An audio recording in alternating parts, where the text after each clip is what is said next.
자, 저희가 이제 안경테로 사용되고 있는 귀금속 소재들에 대해서 살펴보고 있었는데요. 귀금속 같은 경우에는 그 귀금속 100% 사용되는 경우는 일단 없고, 금 합금의 형태라든지 아니면 이제 앞으로 소개해드릴 이 금 피복의 형태 혹은 금 도금의 형태 이런 식으로 음, 이제 합금을 시켜서 합금 자체를 이용하든지 아니면 합금된 것을 피복시키듯이 이용하든지 아니면 코팅하듯이 이용하든지 이런 식으로 보통 해서 안경테를 만든다라고 말씀을 드렸습니다. 그래서 먼저 금장 금피복에 대해서 이제 소개를 해드리려고 하는데요. 지금 보시게 되면 이 그림을 보면은 훨씬 더 이해가 잘 되실 것 같아요. 어, 앞서 저희가 살펴봤었던 금합금의 형태는 뭐 금에다가 뭐 다른 것들을 섞어가지고 원하는 색상, 원하는 물성을 갖게끔 해서 그 자체를 쓴 거잖아요. 그러면 이런 식의 이제 모습을 가지겠죠. 자체가 그뭐 금합금의 형태니까요. 근데 금장이나 금도금 같은 경우는 조금 이제 요것과는 차이가 나는 부분이 이 안에 회색 부분, 이제 소지금속이라는 부분을 가지고 있어요. 그러니까 뼈대가 되는 거는 다른 금속인 거죠. 그래서 이걸 갖다가 저희가 대부분 이제 요거는 그 비금속 재료를 이용을 하게 되는데 요 소지금속, 베이스 메탈, 바탕금속이라고 하는 이제 요거 보통 뭐 양백이나 모넬이나 블랑카지나 뭐 이런 것들이 될 텐데 여기에다가 금장 같은 경우에는 이제 그 전선 피복 싸듯이 이렇게 싸주는 형태로 만들어지는 게 금장 금 피복입니다. 골드 필드 해가지고 GF로 이제 표기를 하고요. 자, 요것과 비교해서 이제 후에 살펴볼 금 도금 같은 경우에는 골드 플레이티드 해가지고 이제 이렇게 GP로 표기를 하시게 될 거예요. 지금 보시게 되면은 가장 표면층에 있는 표면이 굉장히 얇죠. 그래서 소지 금속 있으면 진짜 코팅하듯이 쓱 담궈가지고 표면에만 이제 도금 처리를 하는 거예요. 그래서 어쨌든 드러나는 바깥 표면색은 이제 뭐 금색이든 뭐 아니면 뭐 그린 골드든 핑크 골드든 이제 색상은 이제 거의 유사하겠죠.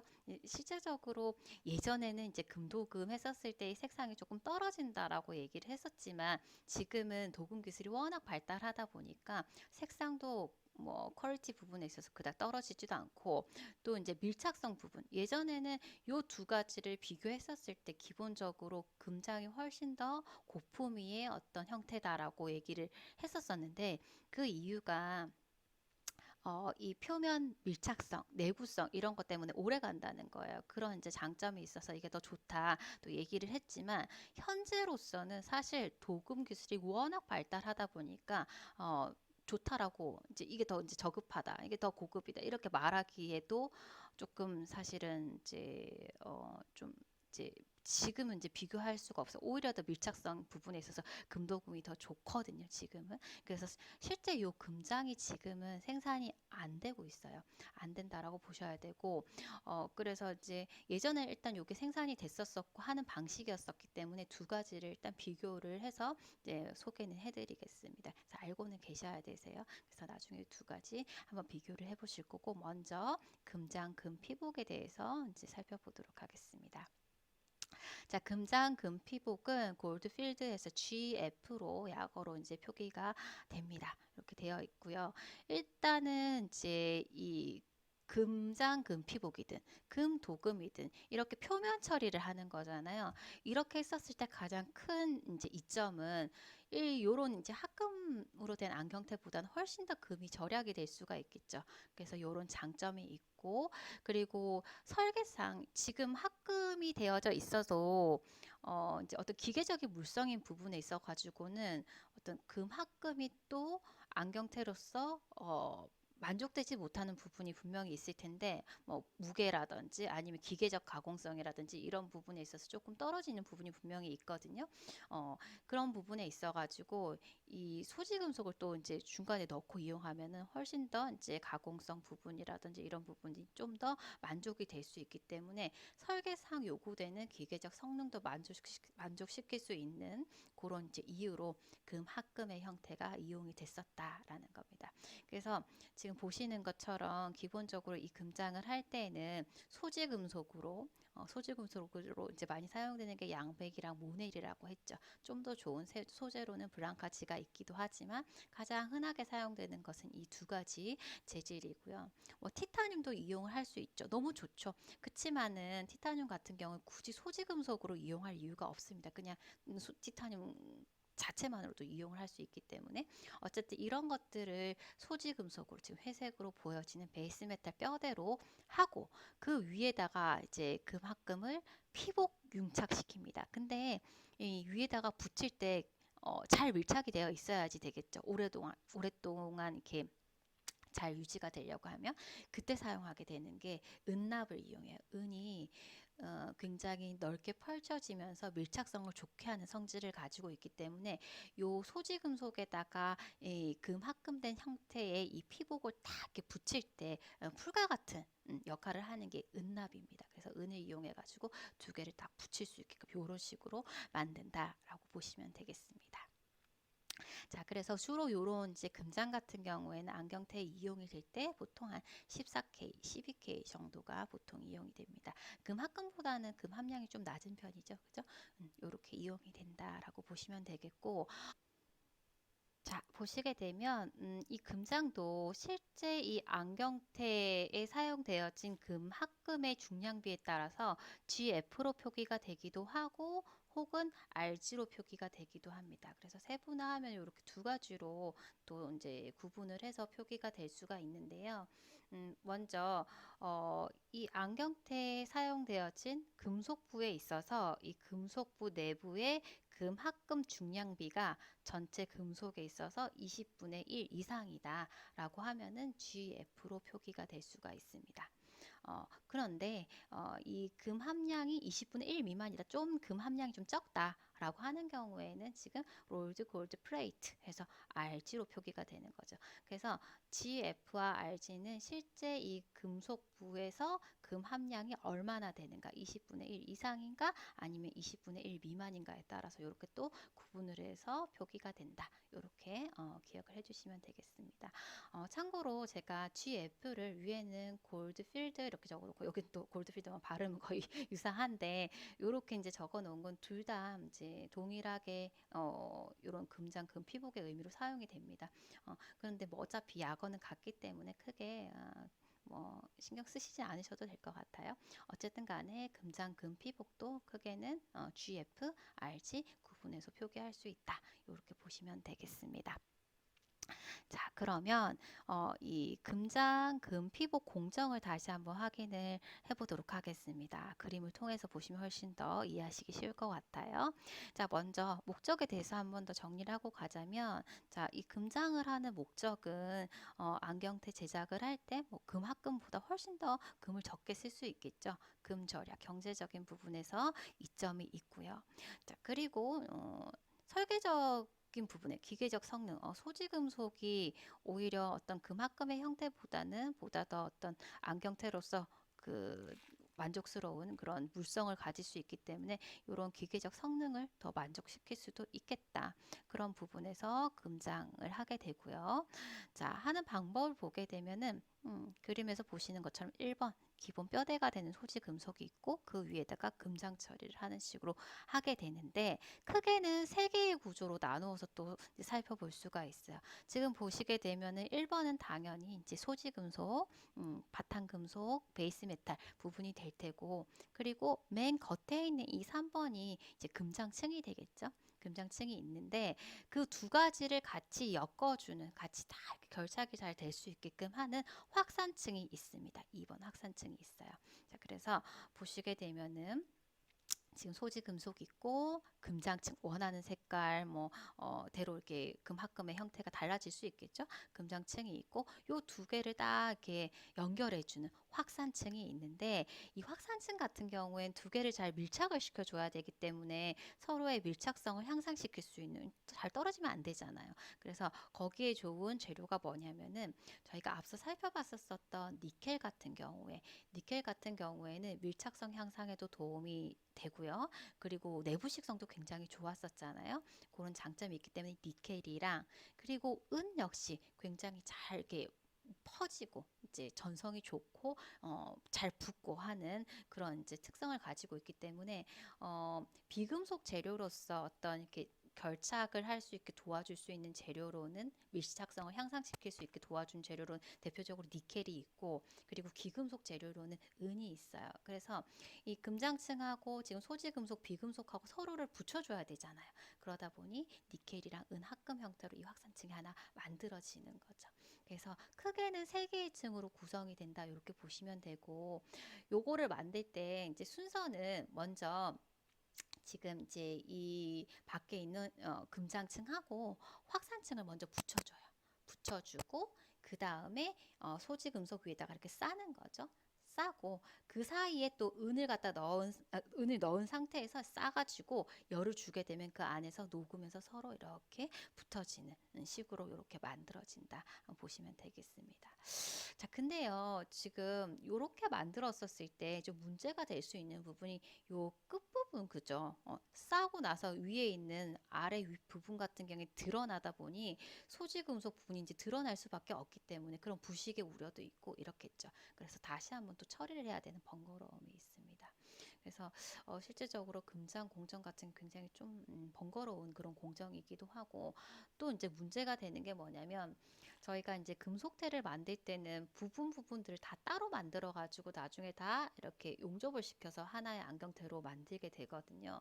그러면은 뭐 예를 들어서 림 부분을 갖다가 금장 처리를 하고, 뭐 여기 브릿지 부분을 또 금장 처리를 하고, 템플 부분을 금장 처리를 하고, 다 이렇게 따로따로 했었을 때 실제적으로 이 금장층이 다 동일한 두께를 가지느냐, 동일한 색상을 가지느냐, 요런 이제 문제점들이 있는 거죠. 조금씩 달라질 수도 있잖아요. 좀 다를 수 있잖아요. 그래서 그런 부분도 사실은 좀 문제가 되기 때문에 현재로는 그다지 이제 요 금장층을 갖다 많이 거의 사용하지 않는다, 이렇게 보시면 될 것 같아요. 그래서 만드는 순서 이렇게 보시면 되겠고요.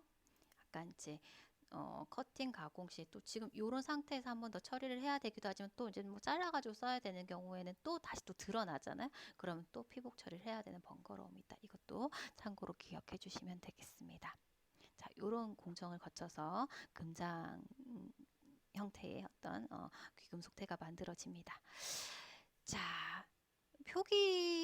안경테에 표기된 그 표식을 보고 한번 이것이 의미하는 바를 갖다 한번 다시 한번 확인을 해보도록 하겠습니다. 안경테에 이렇게 적혀질 수 있어요. 25분의 1, 그리고 12K, 그리고 RG, 이렇게 이제 표기가 되어질 수 있는데, 요것의 의미가 뭐냐라고 하면은, 먼저 25분의 1이라고 하는 것은 이 태에 있어가지고 금속부 전체 무게에 있어서 사용된 금합금의 무게다, 이렇게 보시면 되세요. 예를 들어서 뭐 전체가 다 금속부일 수도 있지만, 콤비네이션 태 같은 경우에는 플라스틱이랑 또 금속이랑 같이 이렇게 또 콤비가 되어져 있는 경우도 있잖아요. 그래서 정확하게 얘기하면은 안경테 전체가 아니고 안경테에 있어서 사용되어진 금속부에 있어서 금 함량의 비다, 금합금의 무게다, 이렇게 보시면 되겠습니다. 보시면 되고, 그 다음에 12K는 이때 사용되어진 금합금의 순도예요. 뭐 좀 더 금 함량이 많아 순도가 높을 수도 있고, 때로는 이제 좀 적을 수도 있고 하잖아요. 그러니까 이렇게 되고, 자, 여기에서는 이제 금장이긴 하나 RG로 표기가 됐잖아요. 이렇게 표기될 수밖에 없는 이유가 위에 보시면은 이때 이제 피복된 금합금의 무게가 25분의 1인 거죠. 만약에 20분의 1 이상으로 함량 포함이 되어졌다라고 하면은 이제 당연히 GF로 표기가 됐겠지만, 여기에서 보게 되면은 여기 사용되어진 금합금의 무게가 전체에서 25분의 1이니까 20분의 1 미만이다 보니 RG로 이렇게 표기가 된 거예요. 그래서 이렇게 표기가 되어질 수 있고, 그러면 이제 문제로서 나올 때 이렇게 표기가 되어진 이 안경테에 실제로 사용된 금 함량은 얼마일까, 이렇게 물어볼 수가 있거든요. 그거는 이제 계산을 해보시면 됩니다. 자, 예를 들어서 안경테에서 사용되어진 금속부에 있어서의 전체 무게가 10g이다 라고 했었을 때, 이때에 사용되어진 금 함량은 얼마일까, 이렇게 문제로 나올 수 있거든요.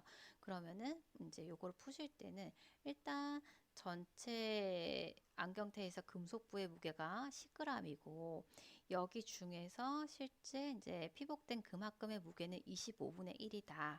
라고 했는데 이때 사용되어진 금의 순도가 지금 12K잖아요. 100%가 24K인데 12K니까 이렇게 하면 실제 사용되어진 금 함량을 구하실 수 있겠죠. 그죠? 그래서 구해 보게 되면은 이렇게 하면 4가 되고 그리고 0.4가 되고요. 그죠? 0.4가 되고 요거는 2분의 1이 되니까 해보면 0.2g 이렇게 풀어보실 수 있겠습니다. 그래서 이렇게 이제 안경테에 적혀진 이런 표기를 보고 표기에 대한 어떤 해석하실 수 있으시면 되고 또 때에 따라서는 실제 사용되어진 금 함량을 이렇게 구해보라고도 하니까 이렇게 요 위에 있는 정보를 가지고 구해보실 수 있으면 되실 것 같아요. 이렇게 금장에 대해서 살펴봤고요. 자, 여기 다시 한번 보시게 되면은 계측된 안경테의 크기 표시는 주로 이렇게 다리부에 이런 식으로 표기가 되어 있거든요. 여기 같은 경우에는 금속부에 있어서 금합금 중량이 이제 20분의 1이니까 GF로 표기된 거 확인하실 수가 있고 여기에 순도 이렇게 확인하실 수가 있겠죠. 그죠? 이렇게 보시면 되겠고 마찬가지로 이제 앞에 있었던 문제랑 유사한 문제인데 이것도 같이 한번 풀어 보실까요? 자, 이거 보시게 되면 왼쪽 안경테 요걸 보고 이제 풀어주시면 되세요. 왼쪽 안경테 전체 무게는 30g이에요. 전체 무게는 30g인데 실제 여기에 사용된 금속부 중량, 우리한테 중요한 건 금속부 중량이니까요. 금속부 중량이 10g이다. 이때 이태에 사용되어진 금 함량은 하면 이때 사용해야 되는 건 요 10g이죠, 그죠? 10g. 10g이고 여기에서 금합금 중량비가 20분의 1이고 그 다음에 순도가 24에서 여기 14K니까 14 이렇게 해서 이제 구해 보시면 되겠죠. 그죠? 이렇게 해서 구해 보시면 되겠습니다. 자, 다음으로 살펴볼 방식은 금도금 방식인데요. 금도금은 골드 플레이트에서 GP라고 이렇게 표기를 합니다. 자, 근데 이 금도금을 할 때, 그 전기분해를 이용해서 도금을 하게 되거든요. 그래서 이걸 갖다가 이제 전기도금에서 EP로도 일렉트로 플레이트라고 해서 EP로 표기하는 경우도 있습니다. 실제적으로 정확하게 표기하기 위해서는 GP로 표기를 해야 되는데, EP로 표기되는 경우도 있다. 이렇게 이해해 주시면 될 것 같고 이 전기 도금할 때 전기 도금할 때 이제 그 전기 금속 용융액에다가 담그거든요. 그러다 보니까 습식 방법으로 이제 도금을 한다 해서 습식 도금 이렇게도 설명을 할 수가 있겠습니다. 자, 그래서 지금 이제 금도금 같은 경우에는 이제 일반적으로 예전에는 금 피복된 안경테보다 좀 격이 떨어지는 것으로 이제 생각을 해왔지만 지금은 워낙 도금 기술이 많이 이렇게 발달되다 보니까 훨씬 더 금 피복보다도 그 표면 안정성이 좋다. 그래서 지금은 주로 이제 금 도금이 대부분을 차지하고 있다. 이렇게 보시면 될 것 같아요. 후에도 이제 금장이랑 금도금의 어떤 장단점 비교 이렇게 해보겠지만 금장 같은 경우에는 제일 큰 장점이 뭐냐면 어, 안경테를 다 이제 부분 만들고 다 결착을 시킨 후에 이 완성된 안경테를 갖다 이렇게 담궈가지고 도금을 시키거든요. 이렇게 했었을 때는 전체 표면이 다 고르겠죠. 매끄럽고 고른 표면을 얻을 수가 있고 그리고 생산적인 부분에 있어서도 훨씬 더 경제적이겠죠. 그런 장점이 있습니다. 그래서 이제 그런 장점 때문에 지금은 대부분이 금도금 방법이다. 이렇게 보시면 되겠습니다. 자, 아까도 말씀드렸지만 이 금도금 방식은 EP로 또 표기를 하기도 한다 했죠. 그래서 이것도 참고로 기억을 해주시면 될 것 같고요. 자, 이 금도금을 할 때 이제 전기를 이용해서 전류를 흘려보내주면서 이렇게 도금을 하게 되는데 이 간단하게 이 진행 순서를 보게 되면은 기본적으로 이제 소지 금속이 있고 여기에다 이제 코팅막 같이 이렇게 입혀주는 거잖아요. 그러면 입혀줄 때 이 소지 금속 위에 이제 이물이나 이런 것들이 있으면은 막 자체가 울퉁불퉁하게 이제 어떤 이제 이물 때문에 표면이 고르지 못할 수 있잖아요. 그래서 전 처리가 굉장히 중요해요. 그래서 먼저 이 소지 금속을 세척하는 과정을 거치게 됩니다. 표면에 어떤 것들이 없게끔 이런 것들 없게끔 해주고 그리고 이제 이 도금이 잘 밀착이 될 수 있게끔 다시 한번 한번 탈지방, 지방 같은 거 있으면 또 이제 밀착이 잘 안 될 테니까 탈지방 처리를 한 번 더 해주고, 그리고 표면에 도금막이 잘 입혀질 수 있게끔 이제 한 번 더 활성화 처리, 산 처리 해가지고 가장 표면을 갖다가 활성화 시켜주게 됩니다. 그리고 나서 도금을 하게 되는데, 도금을 할 때 도금 공정 자체가 지금은 아주 간단하게 적어놨지만 실제적으로 한 30에서 70 공정에 걸쳐가지고 이 도금이 이루어지거든요. 이제 이렇게 하는 이유는 이제 원하는 도금막을 오래도록 잘 이제 밀착시키기 위해서, 내구성을 좋게 하기 위해서 이 과정을 계속 거친단 말이에요. 그래서 이거 할 때 밀착성을 기본적으로 좋게 하기 위해서 1차적으로 니켈을 이용을 해서 도금을 한번 해줍니다. 이 니켈 같은 경우에는 원하는 도금은 아니고 밀착성 향상을 위해서 예비 도금 식으로 이제 이 니켈을 이용해서 도금을 해줍니다. 그래서 먼저 니켈 도금을 하고 재차 활성화 공정을 거친 다음에 원하는 도금으로 이제 마무리를 해주는 거죠. 그래서 다 도금이 됐다? 그러면은 이제 건조 해주는 겁니다. 그래서 크게는 이렇게 5단계로 했지만 실제적으로는 이제 다시 한번 또 세척하고 활성화시키고 하면서 계속 막을 여러 번 이렇게 입혀주는 거예요. 그렇게 해서 원하는 도금막을 생성을 해주게 됩니다. 자, 이렇게 이제 진행이 되고요. 지금 보시면은 이제 전기 도금하는 방식에 대해서 이제 그림으로 쉽게 이렇게 표현을 해놨는데, 전기 도금을 할 때에는 지금 보시는 것처럼, 도금이 되는 피도금체가 되겠죠. 이제 저희한테는 안경테가 되겠습니다. 그래서 여기 보게 되면 음극에다가 지금 안경테, 지금 다리부가 있죠. 안경테를 걸어주고, 그리고 실제 내가 입히고 싶은 도금막이 있잖아요. 뭐 색상이라든지 이런 것들에 따라서 이제 만들어주는 이제 사용하게 되는 도금 그 재료가 다를 거예요. 그죠? 그걸 갖다가 이 양극에다가 걸어줍니다. 뭐 예를 들어 가지고 여기 보게 되면 플러스에서 마이너스로 이렇게 전기를 통하게 해주는데, 여기 보면 뭐 금이 될 수도 있고 아니면 백금이 될 수도 있고 아니면 여러 가지 합금의 형태가 될 수도 있고, 어쨌든 원하는 피막이 형성이 될 수 있게끔 재료를 플러스 극에다 걸어주는 거죠. 그래서 전기를 흘려보내주게 되면 여기에서 이온화가 되고 다시 마이너스 극으로 가서 이 테에다가 이렇게 코팅막을 형성할 수 있는 이런 방식으로 전기 도금이 이루어진다라고 보시면 되겠습니다. 자, 그래서 양극에는 이제 도금 재료, 원하는 도금 재료가 들어가야 되고, 그리고 음극에는 이제 안경테겠죠. 저희가 이제 하고자 하는 것은 안경테가 여기 걸리는 거죠.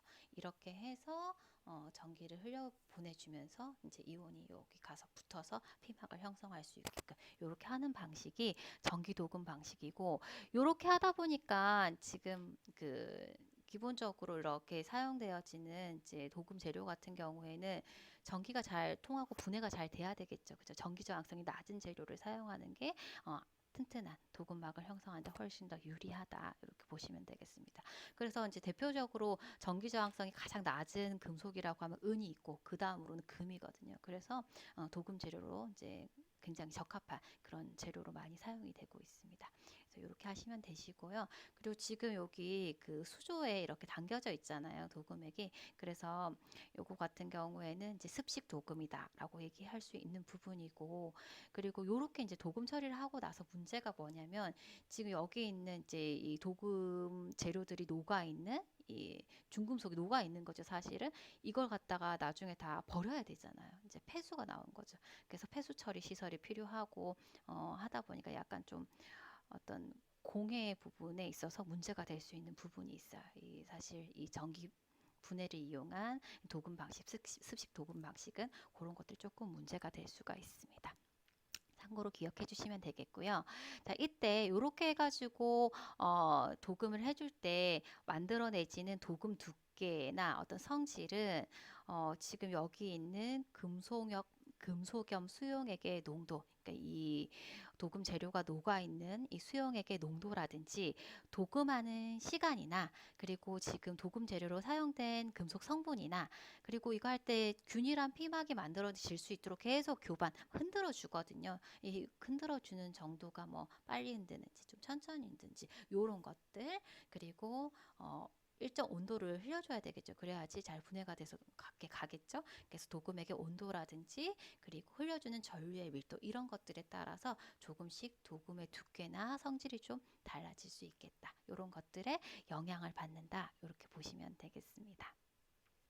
자, 그래서 이런 방식으로 이용을 하게 되고, 자, 금도금을 할 때 이제 뭐 공정이 굉장히 많지만 실제 하게 되는 저희 뭐 이제 그 기초 도금, 마무리 도금 원하는 이 금도금 같은 경우도 크게는 세 개의 층으로 구성이 된다라고 보시면 되세요. 지금 보시게 되면 일단 기본적으로 소지 금속이 있을 거고, 그리고 이 소지 금속 위에다가 내가 원하고자 하는 금 도금층이 잘 붙을 수 있게끔 예비 도금으로 1차 예비 도금으로 뭘 쓴다고 했지요? 니켈 도금을 해서 밀착력을 향상을 시켜줄 수가 있고 그 위에다가 원하는 도금층을 이렇게 입혀주게 되는데 이 도금도 크게는 이제 세 개의 층으로 구성을 해서 이제 도금막을 입혀주게 됩니다. 자, 먼저 이 니켈 도금 바로 위쪽에 이제 붙게 되는 가장 안쪽에 있는 이 도금층은요. 이때 사용하게 되는 이제 금도금은 순금 24K를 이용을 해요. 이 24K를 이용을 해가지고 굉장히 얇게 0.1 마이크로메타 정도로 그 두께로 이렇게 한번 싸주게 되는데 이렇게 해주는 이유는 밀착력 향상이라든지 순금을 쓰면서 이제 부식 방지라든지 이런 목적으로 한번 순금으로 한번 싹 싸주고 그 위에 조금 두껍게 중간층이 가장 두꺼워요. 이렇게 해주는 이유는 이제 경도 향상을 위해서 해주게 되거든요. 그래서 2.5에서 5 마이크로메타 정도 비교적 여기 세 개의 층 중에서는 가장 두껍죠, 그죠? 그래서 가장 두꺼운 층을 형성을 하게 되고 조금 순도는 낮은 18에서 20K 정도의 순도를 가질 수 있게끔 중간층을 형성하게 됩니다. 경도 향상을 위해서 경도 어느 정도 굵김에 대해서 강해야 되니까 이렇게 이제 만들어 주게 되고요. 마지막에 진짜 내가 원하는 컬러가 있을 거 아닙니까? 그래서 원하는 색을 띠는 합금의 형태로 0.1에서 0.1 마이크로미터 정도로 아주 가볍게 얇게 이렇게 한 층으로 이렇게 형성을 할 수 있게끔 도금을 해주게 됩니다. 그래서 간단하게는 크게는 이렇게 세 개의 층이지만 이걸 갖다가 또 이제 세부적으로는 굉장히 많은 공정으로 여러 차례 해서 이제 도금막이 형성이 된다. 이렇게 보시면 되겠습니다.